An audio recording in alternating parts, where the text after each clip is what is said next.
नमस्कार, जानकी होममेड केकमध्ये तुमचं मनापासून स्वागत आहे. तर आज आपण सुंदर असा 250 ग्रॅमचा स्ट्रॉबेरी फ्लेवरचा केक बनवणार आहोत. हा केक बर्थडेसाठी, ॲनिव्हर्सरीसाठी आणि सरप्राईजसाठी एकदम परफेक्ट आहे. या व्हिडिओमध्ये प्रीमिक्सपासून केक कसा बनायचा याची पूर्ण प्रोसेस स्टेप बाय स्टेप मी या व्हिडिओमध्ये बनवली आहे. तर हा व्हिडिओ शेवटपर्यंत नक्की बघा.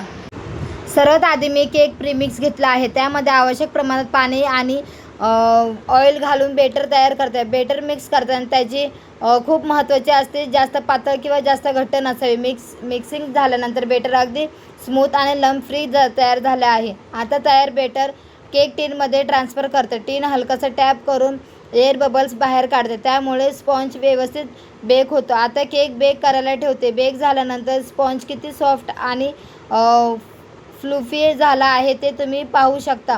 बेक झालेला केक पूर्णपणे थंड होणं गरजेचं असतं. आता व्हिपिंग क्रीम बीट करून स्मूथ तयार केली आहे. स्ट्रॉबेरी फ्लेवरसाठी क्रीम बीट करून घेतलेली आहे. आता स्पॉन्जचे लेयर करून शुगर सिरप लावते. त्यामुळे केक सॉफ्ट आणि स्मूथ राहतो. क्रीम कोट करून ठेवलेले आहे. आता आपण चिल्ड करायला ठेवूया. तर फायनल डेकोरेशन तुम्हाला कसं वाटलं नक्की सांगा. लाईक करा, शेअर करा.